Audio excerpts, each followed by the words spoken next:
परमपिता परमात्मा के सभी अंशों को हृदय से मेरा सादर नमस्कार। प्रिय बंधुओं, आज की इस वीडियो में हम दो भाइयों के कमेंट पढ़ने वाले हैं और भाइयों का कमेंट पढ़ करके उनके जो है कि कमेंट का उत्तर देंगे, उनके प्रश्नों का उत्तर देंगे और साथ ही इस वीडियो के माध्यम से आप सभी भाइयों को भी गाइड और मोटिवेट करेंगे। तो चलिए वीडियो को शुरू करते हैं और देखते हैं कि भाइयों का प्रश्न क्या है।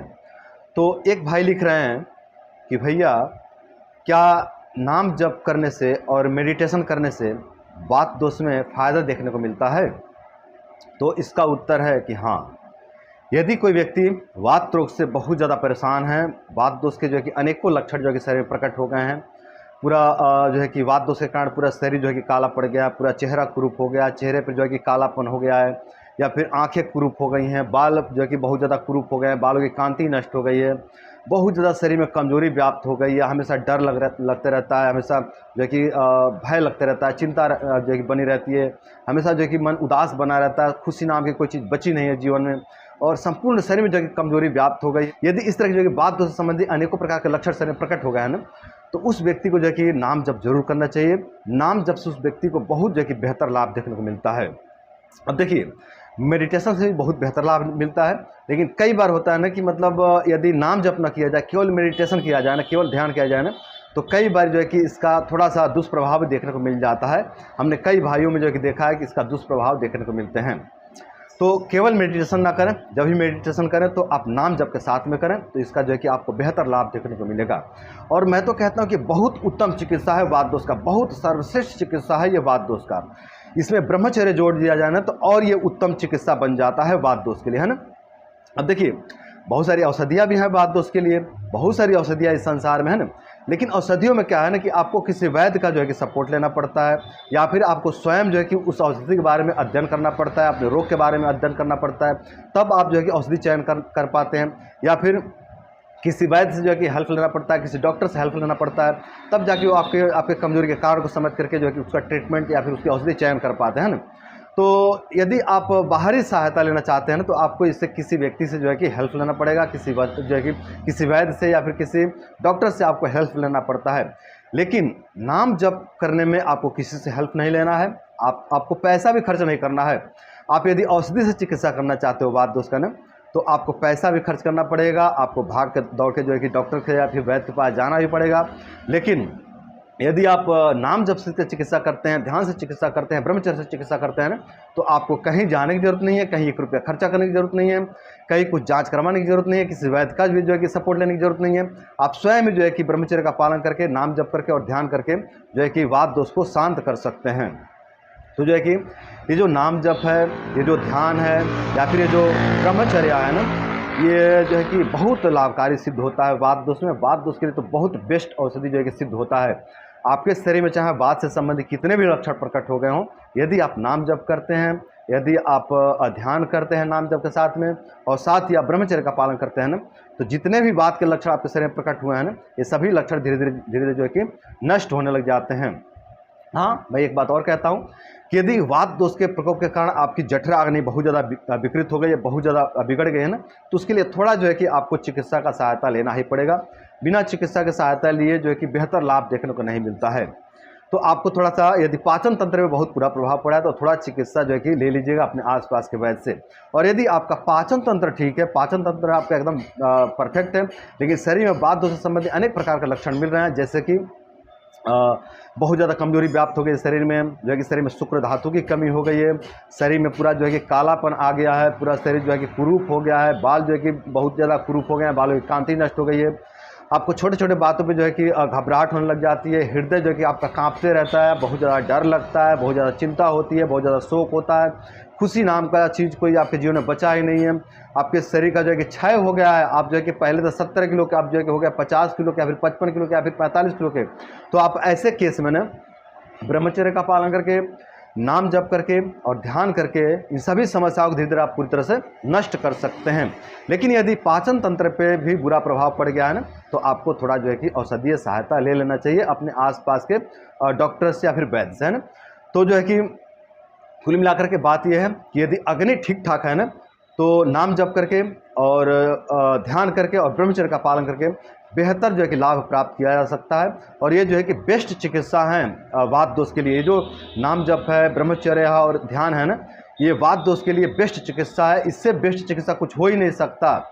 इस संसार में जो भी उपाय हैं ना, उसके लिए आपको जो है कि भटकना पड़ेगा, आपको खोजना पड़ेगा, आपको जो है कि दूसरे व्यक्ति से, वैद्य से या फिर डॉक्टर से सहायता लेना पड़ेगा। लेकिन इसमें आपको कहीं भागने की, कहीं भटकने की जरूरत नहीं है। आप स्वयं जो है कि घर बैठे अपने काम करते हुए, अपने सब कुछ करते हुए जो है कि नाम जप करके, ध्यान करके और ब्रह्मचर्य का पालन करके इन सभी लक्ष्यों को धीरे धीरे पूरी तरह से नष्ट कर सकते हैं। तो ये जो है कि एक बेस्ट चिकित्सा है वात दोष की। तो कोई भी भाई यदि वात दोष से बहुत ज़्यादा परेशान है, वात दोष के अनेकों लक्षण शरीर में व्याप्त हो गए हैं ना, तो आप जो है कि ब्रह्मचर्य का पालन करके, नाम जप करके और ध्यान करके अपने सभी लक्षणों को जो है कि धीरे धीरे पूरी तरह से शांत कर सकते हैं। वात दोष के कारण आपके शरीर में जो भी लक्षण प्रकट हुए हैं ना, उन सभी लक्षणों को धीरे धीरे आप पूरी तरह से शांत कर सकते हैं और आप अपने जीवन को बेहतर बना सकते हैं। तो अब बात करते हैं एक दूसरे भाई के कमेंट की। दूसरा भाई लिख रहे हैं कि रनिंग करना सही है या गलत, मतलब दौड़ना सही है या गलत। क्योंकि राजीव भाई दीक्षित जी दौड़ने से मना किए हैं। तो देखिए भाई, इस प्रश्न का उत्तर यह है ना कि अति दौड़ना गलत है। यदि आप बहुत ज़्यादा रनिंग करते हैं ना, एक फौजी जिस तरह से रनिंग करता है ना, उस तरह से यदि आप रनिंग करते हो ना, तो ये गलत हो जाएगा। ये आपके लिए नहीं है। यदि आप सामान्य व्यक्ति हैं, यदि आप गृहस्थी हैं, तो आपको इतना रनिंग नहीं करना है। एक फौजी जो रनिंग करते हैं ना, वो तो अपने आप को बलिदान कर देते हैं देश के लिए। वो जिस दिन निर्णय लेते हैं ना कि मुझे फौजी बनना है, उसी दिन उनका जो है कि शरीर देश के लिए जो है कि समर्पित हो जाता है और वो अपने इस शरीर का जो है कि पूरी तरह से सौंप देते हैं देश के लिए, है ना। उनके शरीर पर क्षति पहुंचती है। इसीलिए तो कोई भी फौजी जब रिटायर्ड होते हैं ना, तो उनका घुटना बहुत कमज़ोर हो जाता है, बहुत पीड़ा जो है कि बहुत पीड़ित रहते हैं घुटने से। आप देखिएगा ना फौजी भाइयों को, अधिकांश फौजी भाई घुटने से पीड़ित हो जाते हैं। सबके ऊपर ये बात लागू नहीं होती है।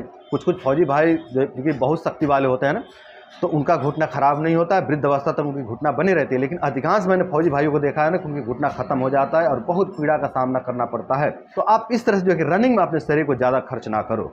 यदि आप रनिंग में जो है कि बहुत ज़्यादा शरीर को खर्च करते हो ना, तो आपके भी घुटने बाद में चल के फेल होने लग जाएंगे, बाद में जो है कि चल के बहुत ज़्यादा कष्ट देने लग जाएंगे, है ना।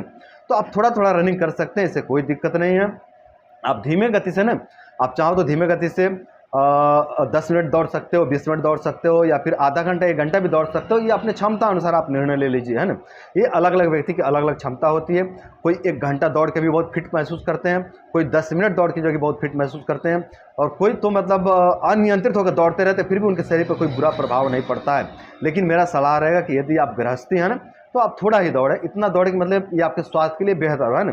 मतलब आप 10 से 20 मिनट धीमे गति से रनिंग कर सकते हैं। बहुत तीव्र गति से आप रनिंग नहीं करेंगे, या फिर जैसा फौजी लोग रनिंग करते हैं ना, वैसा आप रनिंग नहीं करेंगे। आप धीमे गति से रनिंग करेंगे और 10 से 15 मिनट या फिर 20 मिनट तक आप रनिंग करेंगे। या ये कहें ना कि आप 2.5 से 3 किलोमीटर की रनिंग करिए, ज़्यादा आपके लिए बेहतर होगा ना, और धीमे गति से, ठीक है। तो यदि आप धीमे गति से रनिंग करते हैं तो इससे शरीर पर कोई बुरा प्रभाव जो है कि देखने को नहीं मिलेगा, इससे लाभ ही लाभ देखने को मिलेगा। लेकिन यदि आप फौजी जैसा आप रनिंग करते हो ना, तो हो सकता है कि अभी आपको लाभ कुछ दिख जाए, लेकिन आगे चल के आपके घुटनों पर बुरा प्रभाव पड़ सकता है। जैसा कि फौजी भाइयों को देखने को मिलता है कि उनके घुटने बाद में जो है कि चल करके जो है कि कमज़ोर पड़ जाते हैं और बहुत जो है कि पीड़ा देने लग जाते हैं। तो खैर, फौजी भाई तो देश के लिए समर्पित हो जाते हैं, वो तो अपना घुटना देश को दे देते हैं ना, तो उतना उनके अंदर हिम्मत भी रहती है कि वो उस दर्द को सह सकते हैं। लेकिन आप नहीं सह पाओगे मेरे भाई, आपकी पीड़ा ज़्यादा बढ़ जाएगी और आपके लिए ज़्यादा जो है कि कष्टदायक जो है कि सिद्ध हो जाएगा ना। तो आप जो है कि थोड़ा थोड़ा रनिंग करिए, 10 मिनट, 15 मिनट या फिर 20 मिनट रनिंग करिए। इसका कोई जो है दुष्प्रभाव देखने को नहीं मिलेगा, इसका लाभ ही आपको देखने को मिलेगा। बीच में तो मैं भी रनिंग कर रहा था, लेकिन बहुत ज़्यादा व्यस्तता हो जाती है तो मैं नहीं जा पा रहा हूँ रनिंग करना, है ना। और जैसे ही मैं व्यस्तता थोड़ा फ्री होऊंगा तो फिर से मैं रनिंग शुरू कर दूंगा। तो अभी तो मैं रनिंग नहीं कर रहा हूँ, नहीं तो मैं भी जो है कि बीच में तो मैं लगा था ना, तो 10-10 किलोमीटर मैं रनिंग करता था। 10-10 किलोमीटर, 1 घंटा लगता था 10 किलोमीटर रनिंग करने में ना। 10-10 किलोमीटर मैं रनिंग कर दे रहा था। फिर बाद में उसको थोड़ा कम कर दिया, फिर बाद में धीरे धीरे आकर पूरा बंद ही कर दिया। व्यस्तता के कारण इतनी ज़्यादा व्यस्तता हो जाती है ना, कहाँ आदमी ये सब कर पाता है। लेकिन यदि आपका सामान्य जीवन है ना, अब देखिए मेरा जो जीवन है ना, ये भाइयों के सेवा में जो है कि समर्पित होगा। ये भाइयों की सेवा में लगी रहती है ना। कोई किसी भाई को व्हाट्सएप पे गाइड करना, वीडियो पे गाइड करना, है ना, मतलब यूट्यूब पे गाइड करना, और जो है कि कॉल पे गाइड करना, है ना। चिकित्सालय पे जो भाई आए हैं उनको तो बहुत ज़्यादा समय देना पड़ता है, सबसे ज़्यादा समय तो उनको देना पड़ता है ना। तो इस तरह से मेरा भी जीवन जो है वो भाइयों की सेवा में समर्पित हो गया। तो मैं भी अपने लिए ज़्यादा कुछ नहीं कर पाता हूँ, है ना। तो यदि आपके पास समय है, यदि सुबह सुबह आपको अच्छा समय मिल जाता है, तो आप जाइए, और 10 मिनट 15 मिनट रनिंग कीजिए। 2 किलोमीटर, 2.5 किलोमीटर या फिर 3 किलोमीटर धीमे गति से रनिंग कीजिए। इसका बेहतर लाभ आपको देखने को मिलेगा। पाचन तंत्र पे जो है कि बहुत अच्छा प्रभाव पड़ता है रनिंग करने से। हड्डियाँ जो है कि मजबूत होने लग जाती है। शरीर में एब्जॉर्प्शन क्षमता बढ़ जाती है। जो हम लोग खाते हैं ना, उसको शरीर जो है कि बहुत अच्छे से एब्जॉर्ब करने लग जाती है रनिंग करने से। तो आप जो है कि रनिंग करके बहुत सारे लाभ प्राप्त कर सकते हैं। अपने हड्डियों को मजबूत कर सकते हैं, अपने पाचन तंत्र को मजबूत कर सकते हैं, अपने एब्जॉर्प्शन क्षमता को बढ़ा सकते हैं। जो आपकी आंतें एब्जॉर्ब करती हैं ना खाना को, उस क्षमता को आप बढ़ा सकते हैं धीमे गति से रनिंग करके। तो मेरे भाइयों, मेरे बंधुओं, ये था आप सभी के प्रश्नों का उत्तर। आशा करते हैं कि इस वीडियो से आप सभी को बहुत कुछ सीखने को मिला होगा, बहुत कुछ समझने को मिला होगा। और इस वीडियो से सीख लेकर के, समझ लेकर के आप सभी अपने स्वास्थ्य की रक्षा करेंगे। और आप सभी अपने स्वास्थ्य की रक्षा करके आप सभी अपने जीवन को सुंदर, सरल एवं सफल बनाएंगे। तो मेरे भाइयों, मेरे बंधुओं, आज की वीडियो बस इतना ही। नमस्कार।